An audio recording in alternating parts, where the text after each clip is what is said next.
যখন ইব্রাহিম বললেন তার বাবাকে এবং তার কওমকে বললেন, তোমরা এইসব কি মূর্তির উপাসনা করো, এদের চারপাশে ঘুরতে থাকো। তারা বলে যে নাহনু বাল ওয়াজাদনা আবাআনা কাযালিকা ইয়াফআলুন, আমরা আমাদের বাপ দাদাদেরকে দেখেছি এইভাবেই করতে।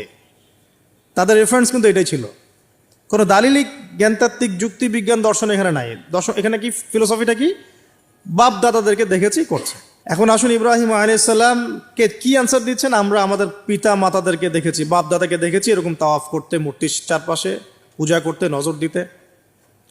তো ইব্রাহিম আলাইহিস সালাম বলছেন যে হাল ইয়াসমাউনাকুম, এই মূর্তিগুলো কি তোমাদেরকে শুনতে পারে? ইস্তাদউন, যখন তোমরা একে ডাকো। হাল ইয়ানফাউনাকুম, তোমাদের কোনো উপকার আসতে পারে? আও ইয়াদুররুকুম, তোমাদের কোনো ক্ষতি করতে পারে? তার দলিলগুলো কিন্তু অকাট্য। ইব্রাহিম আলাইহিস সালামের দলিলগুলো কিন্তু এখানে, যুক্তিগুলো কিন্তু অকাট্য। আসলে কি সে শুনতে পারে? আসলে কি সে দেখতে পারে? আসলে কি সে তোমার উপকার করতে পারে? তাদের কিন্তু কিছু বলার নাই এখানে। তারা বলছে বাল ওয়াজাদনা আবাআনা কাযালিকা ইয়াফআলুন, আমাদের পিতা মাতা বাপ দাদাদেরকে দেখেছি এইভাবেই করতে। ইব্রাহিম আলাইহিস সালাম বলছেন যে ইন্নাকুম আনতুম লাফি দালালিম মুবিন, তোমরা তো সুস্পষ্ট বিভ্রান্তির মধ্যে আছো তাহলে। তো এরকম আরো অনেক আয়াত আছে সূরা সাফফাতের মধ্যেও, ওয়া ইন্না মিন শিআতিহি লা ইব্রাহিম ইয জাআ রাব্বাহু বিকলবিন সালিম ইয ক্বালা লিআবিহি ওয়া কওমিহি মাযা তা'বুদুন, তোমরা কিসের ইবাদত করো? আইফকান আলিহাতান দুনাল্লাহি তুরিদুন, তোমরা কি আল্লাহ সম্পর্কে মিথ্যা মিথ্যা মিথ্যা আরোপ করতে চাচ্ছ? ফামা যান্নুকুম বিরাব্বিল আলামিন, আল্লাহ রাব্বুল আলামিন সম্পর্কে তোমাদের কি ধারণা? এভাবে তিনি তার কওমকে দাওয়াত দিতে লাগলেন। কিন্তু তাদের কওমের দলিল একটাই ছিল, বাপ দাদাদেরকে দেখেছি এভাবে মূর্তি পূজা করতে, তাই করি। সনাতন, এটা ছিল কি সনাতন থটস। অথচ সর্বপ্রথম এটা শুরু হয় কোন নবীর আমল থেকে? নূহ আলাইহিস সালাম। নূহ আলাইহিস সালামের যুগের মানুষ সর্বপ্রথম এই মূর্তি পূজা শিরক করেছে। এর আগে মূর্তি পূজা ওয়ার্ল্ডে ছিল না, নূহ আলাইহিস সালামের যুগ থেকে শুরু হয়েছে। তাহলে এটাকে আমরা সর্বোচ্চ পর্যায়ে সনাতন বলতে পারি না।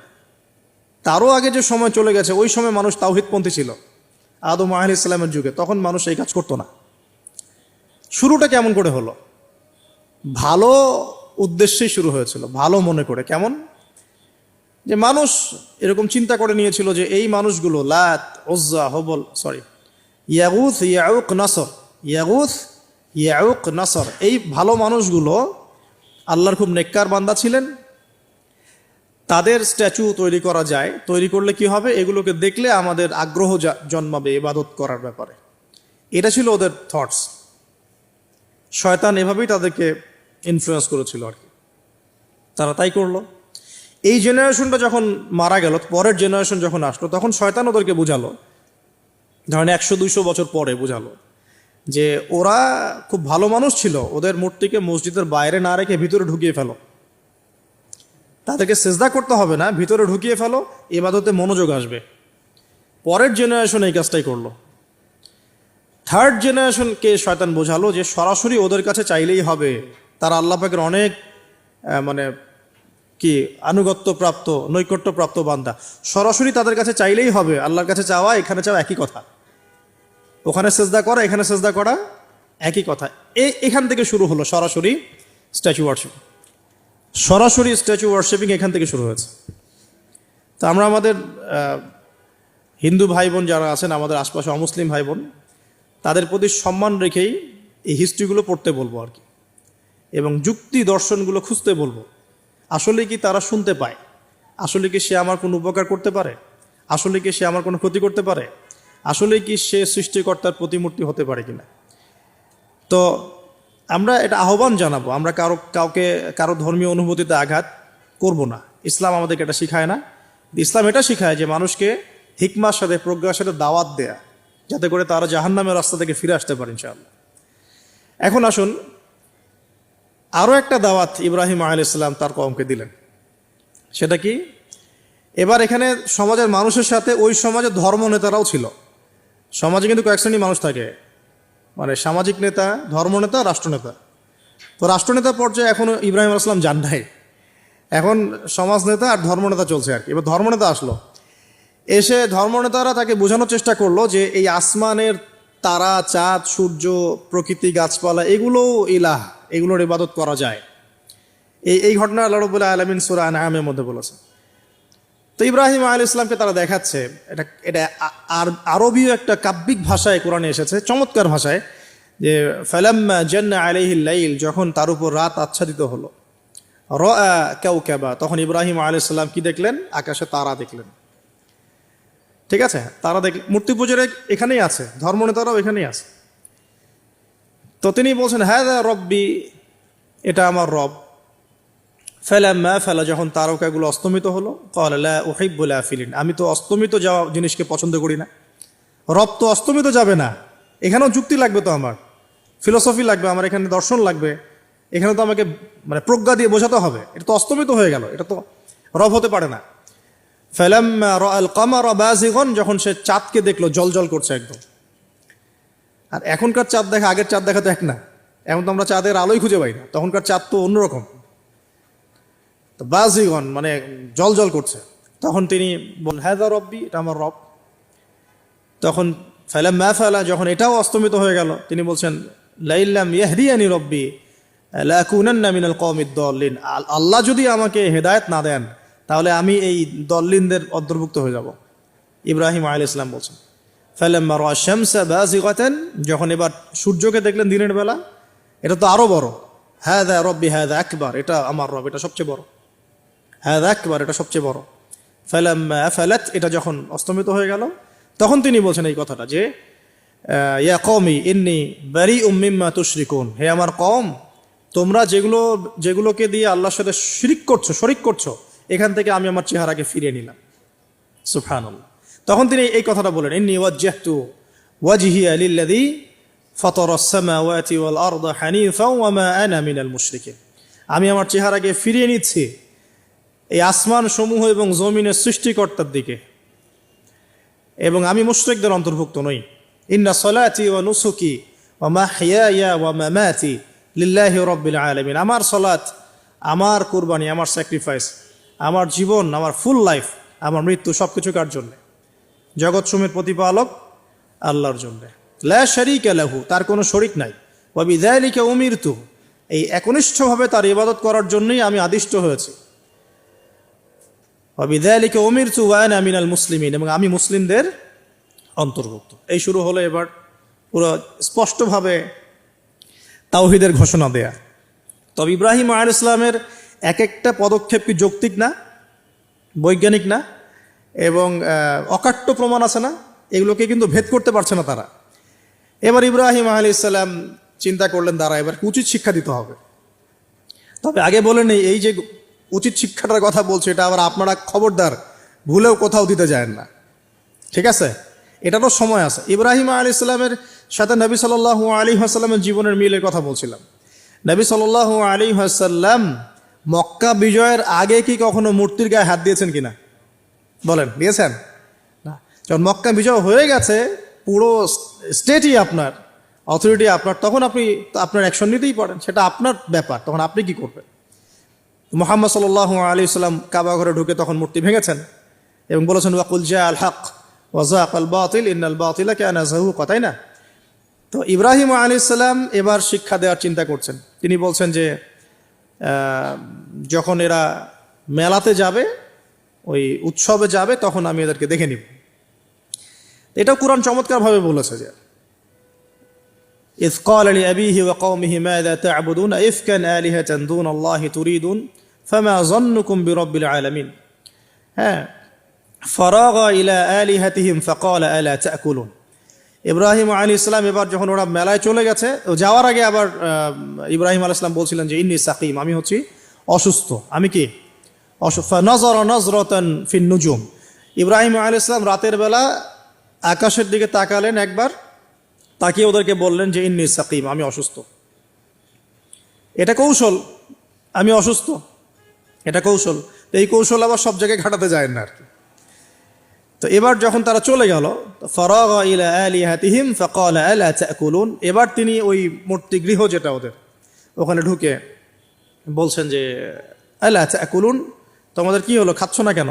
কাদেরকে বলছে এই কথা? মূর্তি, খাচ্ছ না কেন? আলা তা'কুলুন, ফারাগ ইলা আলিহাতিহিম ফাকালা আলা তাকুলুন মা লাকুম লা তানতিকুন, কি হলো কথা বলছো না কেন? মা লাকুম লা তানতিকুন, কি হলো কথা বলছো না কেন? এবার ফারাগ আলাইহিম দরবাম বিল ইয়ামিন, এবার ইয়ামিন মানে ডান হাত, ডানাতে যা পেয়েছিলেন আর কি তা দিয়ে সবগুলোকে ভেঙে চুরমার করে ফেলছে। ব্যাস, এবার ওরা যখন আসলো এসে বলছে যে আনতা ফাআলতা হাযা বিআলিহাতিনা ইয়া ইব্রাহিম, হে ইব্রাহিম তুমি কি আমাদের উপাস্যদের সাথে এই কাজ করেছো? ইব্রাহিম বলছেন লা, না, লা আসলে কোরআনে নাই, আমি নিজের মতো করে বললাম আরবি বলতে বলতে। বাল ফাআলাহু কাবীরুহুম হাযা, বরং এই বড়টা এই কাজ করছে। এর মধ্যে সবচেয়ে বড় যেটা আছে এই বেটার কাজ, আমি করি নাই, আমি তো করি নাই।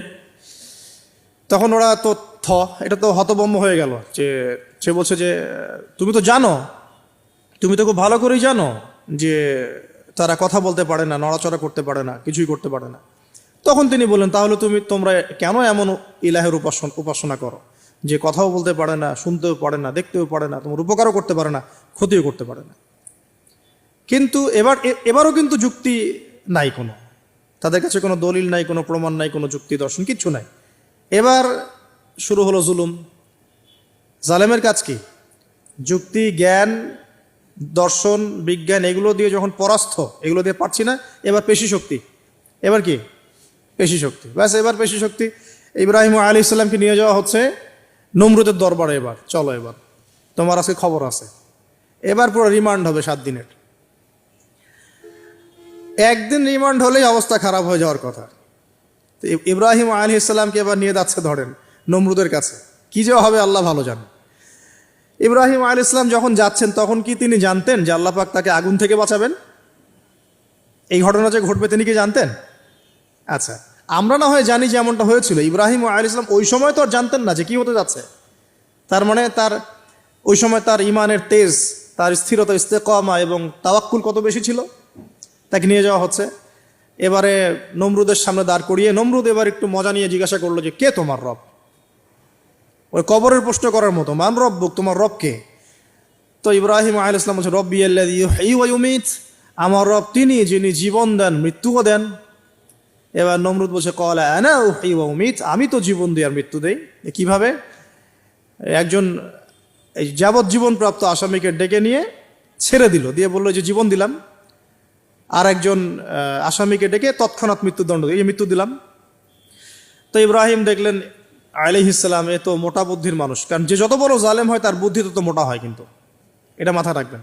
ফেরাউনের মতো জুলুম মানুষের বুদ্ধি লোপ করে দেয়, আর শিরক মানুষের মধ্যে ভয় সঞ্চার করে। যখন আপনি শিরক করতে থাকবেন মনে খুব ভয় কাজ করবে। এবং মুশরিক বাহিনী কখনো ইসলামের বিজয় লাভ করতে পারে নাই। যে মুসলিম সেনাবাহিনীর মধ্যেও শিরক ছিল না, ওরা যুদ্ধের মাঠে পরাজিত হয়ে গেছে। ইতিহাস ঘাটবেন, মুসলিম যে সেনাবাহিনীর মধ্যে শিরক ছিল ওই সেনাবাহিনী পরাজিত হয়ে গেছে। আবার অল্প গুটি কয়েক সেনাবাহিনী তারা তাওহীদপন্থী ছিল, তারা জয়লাভ করেছে। ইতিহাস ঘেটে দেখবেন। তো জুলুম কি করে? বুদ্ধি লোপ পায়। নমরুদের বুদ্ধি লোপ পেয়ে গেল। তো ইব্রাহিম আলাইহিস সালাম বলছেন রব্বি আল্লাযী ইউহয়ী ওয়া ইউমীত, এ তো এটা বুঝলো না। তাহলে ইন্নাল্লাহা তাআলা ইন্নাল্লাহা ইয়াতি বিশ-শামসি মিনাল মাশরিক ফাতি বিহা মিনাল মাগরিব। ইব্রাহিম আলাইহিস সালাম বলছেন যে আল্লাহ রাব্বুল আলামিন, আমার আল্লাহ, তিনি পূর্ব দিক থেকে সূর্য ওঠান। তো তুমি যদি ইলাহ হয়ে থাকো তাহলে পশ্চিম দিক থেকে উঠাও। এটা আরো বড় অকাট্য দলিল হলো।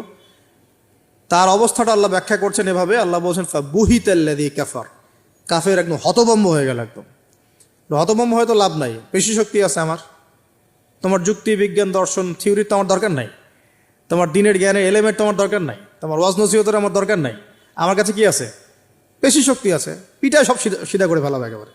ব্যাস, ইব্রাহিম আলাইহিস সালামের জন্য বলছে ফাল হাররিকুহু ওয়ানসুরু আলিহাতাকুম, একে জ্বালায় দাও, পুরায় দাও, একে জ্বালায় পুরায় দাও, তোমাদের ইলাহদেরকে সাহায্য করো।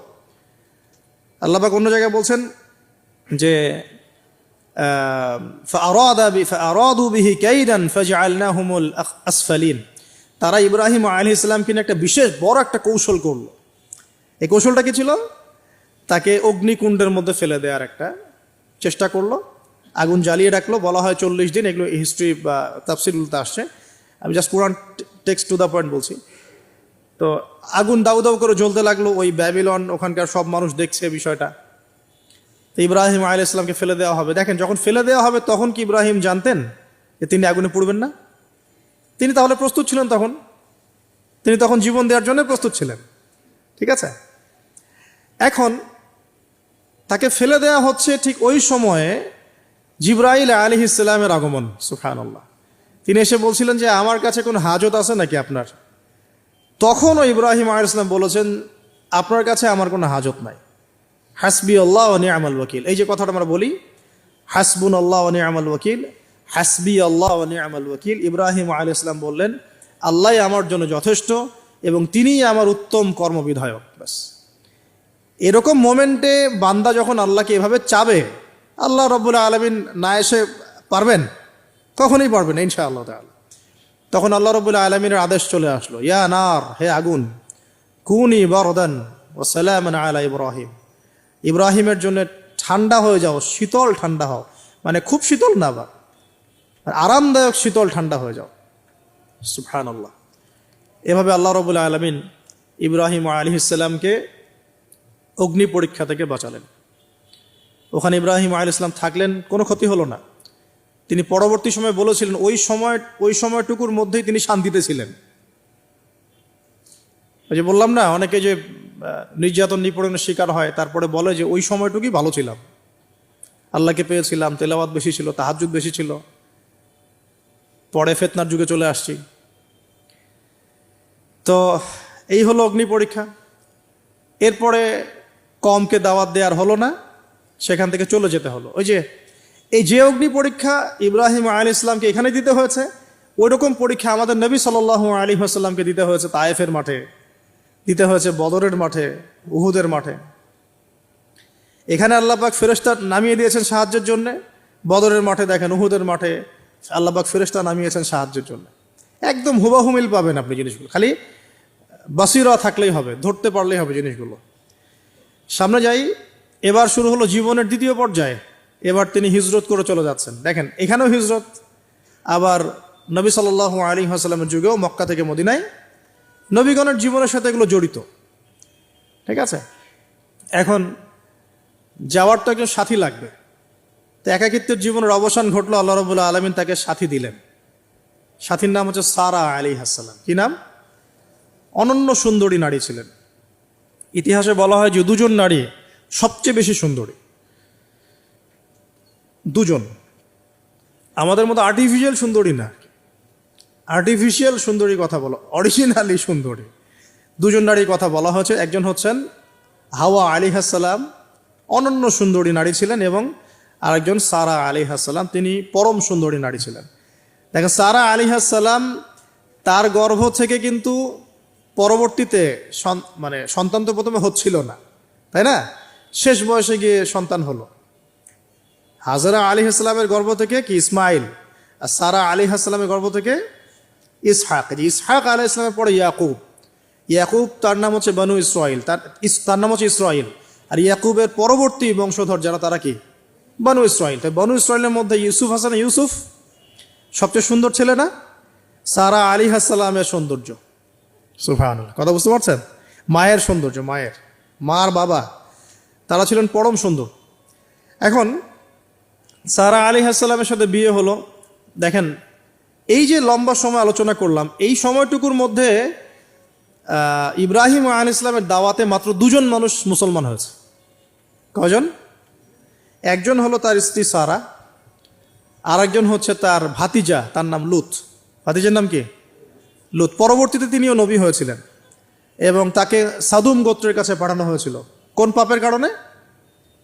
হোমোসেক্সুয়ালিটি, সমকামিতা, যেটা এখন ওই বিজ্ঞাপন দিয়ে প্রচার করা হয়।